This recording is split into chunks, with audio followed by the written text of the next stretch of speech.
Hello, welcome to Madiya classes. 8ാം ക്ലാസ്സിന്റെ ഇക്കായി എ 10-10 ഫസ്റ്റ് ചാപ്റ്റർ ആയിട്ടുള്ള പേഡ് ആണ് നമ്മളിവിടെ എക്സ്പ്ലെയിൻ ചെയ്യാൻ പോകുന്നത്.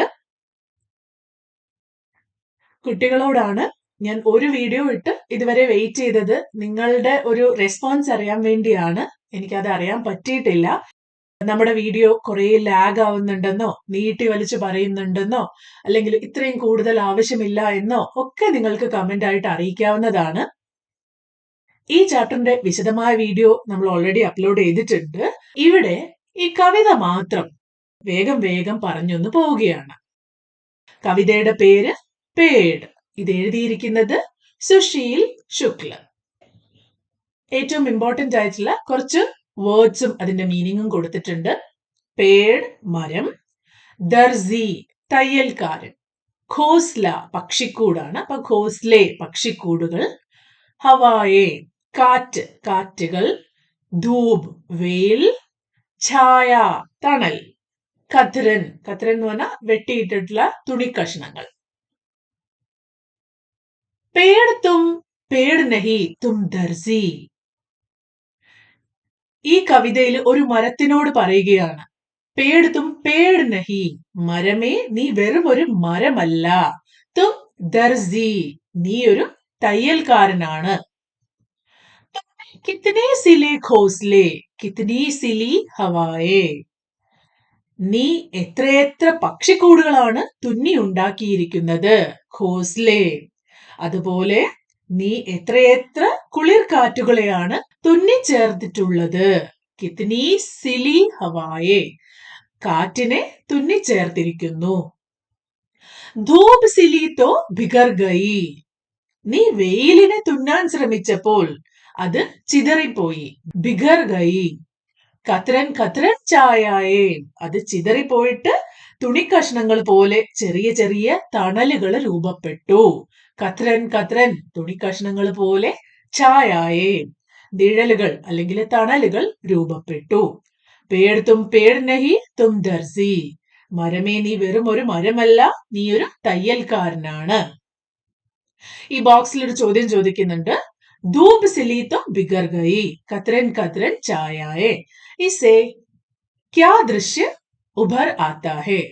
അപ്പോ വെയിലിനെ മരം തുന്നാൻ ശ്രമിക്കുമ്പോൾ അത് ചിതറിപ്പോയി, എന്നിട്ട് താഴെ തുണിക്കഷ്ണങ്ങൾ പോലെ കുറെ നിഴലുകള് അല്ലെങ്കിൽ തണല് രൂപപ്പെട്ടു. ഇങ്ങനെ ഒരു വരി പറയുന്ന സമയത്ത് നിങ്ങളുടെ മനസ്സിൽ വരുന്ന ചിത്രം എന്താണ്? ഒന്ന് ആലോചിച്ചു നോക്കൂ. അടുത്ത ഭാഗത്തില് മിട്ടി മണ്ണ്, രംഗ് നിറം, പാനി വെള്ളം, ആകാശ് ആകാശം. മിട്ടി സിൽക്കർ രംഗ് ബനായേ പാനി സിൽ ആകാശ്. മിട്ടി സിൽക്കർ മണ്ണ് തുന്നിച്ചേർത്ത് നീ പല പല നിറങ്ങൾ ഉണ്ടാക്കി. പാനി സിൽ ആകാശ് ജലത്തെ ആകാശവുമായി തുന്നിച്ചേർത്തു. മിട്ടി രംഗ് ഹവാ പാനി കോ ജോഡാ ദിയാ തരാശ്. മണ്ണ്, നിറം, കാറ്റ്, ജലം ഇതിനെയെല്ലാം ജോഡാ പരസ്പരം ചേർത്ത്, തരാശ് പല പല രൂപങ്ങൾ ഉണ്ടാക്കി, അതിനെല്ലാം ചേർത്ത് അതിനെ ഒരു രൂപങ്ങളാക്കി മാറ്റി. പേഡ് തും പേഡ് നഹി തും ദർസി, മരമേ നീ വെറും ഒരു മരമല്ല, നീ ഒരു തയ്യൽക്കാരനാണ്. മിട്ടി രംഗ് ഹവാ പാനി കോ ജോഡാ ദിയാ തരാശ്, ഇസ്കാ താത്പര്യ ക്യാ ഹൈ. മണ്ണും നിറങ്ങളും കാറ്റും വെള്ളവും എല്ലാം ചേർത്ത് നീ പല പല രൂപങ്ങൾ ഉണ്ടാക്കി എന്ന് പറഞ്ഞതിന്റെ അർത്ഥം എന്താണ്? ഒന്ന് ചിന്തിച്ചു നോക്കൂ.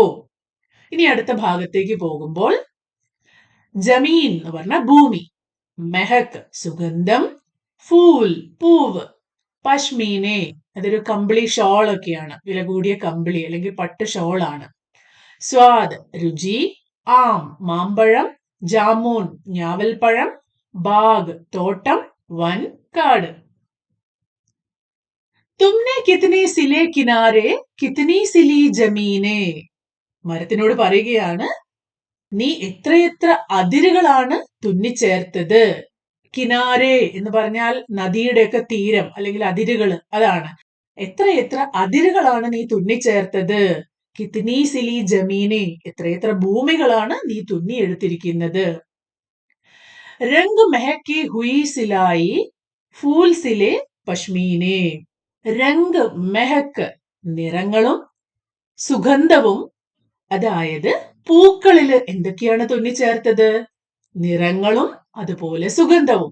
എന്നിട്ട് പല നിറത്തിലുള്ള പല സുഗന്ധങ്ങളുള്ള പൂക്കൾ കൊണ്ട് തുന്നിച്ചേർത്തതോ വലിയ പശ്മീനെ, ഭംഗിയുള്ള ഷോളുകൾ, ഭംഗിയുള്ള കമ്പിളി പുതപ്പുകൾ. ഇവിടെ ഫൂൽസിലെ പശ്മീനെ എന്ന് പറഞ്ഞാൽ നമ്മൾ പൂക്കള് സെപ്പറേറ്റ് എടുത്തിട്ട് അതിനെ ഷോളാക്കി തുന്നുക എന്നല്ല. പല നിറത്തിലുള്ള പൂക്കളുടെ വലിയ പൂന്തോട്ടങ്ങൾ കാണുന്ന സമയത്ത് അതിനെ പ്രകൃതി ഉണ്ടാക്കിയിരിക്കുന്ന ഒരു ഷോള് പോലെ തോന്നും എന്നാണ്.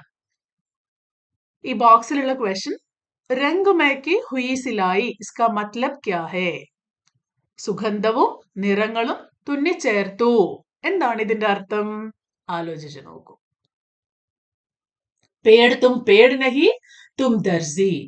മരമേ നീ സാധാരണ മരമല്ല, നീ ഒരു തുന്നൽക്കാരനാണ്. ആം മേ ആം കെ സ്വാദ് സിലേ. മാമ്പഴത്തിൽ മാമ്പഴത്തിന്റെ സ്വാദ് തുന്നിച്ചേർത്തത് നീയാണ്. Jamun may jamun K. ജാമൂനിൽ, അതായത് ഞാവൽപ്പഴത്തിൽ അതിന്റെ സ്വാദും തുന്നിച്ചേർത്തത് നീ തന്നെയാണ്. ബാഗ് മേ ബാഗ് കെ സ്വാദ് സിലേ. ബാഗ് എന്ന് പറഞ്ഞാൽ തോട്ടം. നമ്മുടെ നാട്ടിലൊക്കെയുള്ള തോട്ടത്തിലുള്ള ഓരോ പഴങ്ങളിലും അല്ലെങ്കിൽ ആ തോട്ടത്തില് ആ തോട്ടത്തിന്റെ സ്വാദ് തുന്നിച്ചേർത്തത് മരങ്ങളാണ്. അതുപോലെ വൻ കെ പേടുമേ വൻ കെ. നാട്ടിലുള്ള തോട്ടത്തിലുള്ള മരങ്ങളും വനത്തിലുള്ള മരത്തിലും കായ്ക്കുന്ന പഴങ്ങളുടെയൊക്കെ രുചി വേറെയാണല്ലേ. അപ്പൊ ഇത് ഓരോന്നിലും ഓരോ രീതിയിൽ തുന്നിച്ചേർത്തിരിക്കുന്നത് നീയാണ്. പേട് തും പേട് നഹി തും ദർസി. മരമേ നീ വെറും ഒരു മരമല്ല, നീ ഒരു തയ്യൽക്കാരനാണ് അല്ലെങ്കിൽ തുന്നൽക്കാരനാണ്. വൻ കെ പേടുമേ വൻ കെ സ്വാദ് സിലേ. കാട്ടിലെ മരങ്ങളില് കാടിന്റെ സ്വാദ് തുന്നിച്ചേർത്തു. ഇതിന്റെ അർത്ഥം എന്താണ്? നമ്മളിപ്പോ പറഞ്ഞല്ലേ. അപ്പോ ഈ കവിത ഇത്രയേ ഉള്ളൂ. ഇതിന്റെ വിശദമായ ഒരു എക്സ്പ്ലനേഷൻ മുന്നത്തെ വീഡിയോയിൽ നമ്മൾ കൊടുത്തിട്ടുണ്ട്. ഇത് വേഗം അർത്ഥം മനസ്സിലാക്കി പോകേണ്ടവർക്ക് വേണ്ടി മാത്രം ഉണ്ടാക്കിയിരിക്കുന്ന ഒരു ചെറിയ വീഡിയോ ആണ്. അപ്പോ നിങ്ങളുടെ അഭിപ്രായങ്ങൾ ദയവ് ചെയ്ത് എന്നെ അറിയിക്കുക. അടുത്ത വീഡിയോയിൽ കാണുന്നവരെ ബൈ.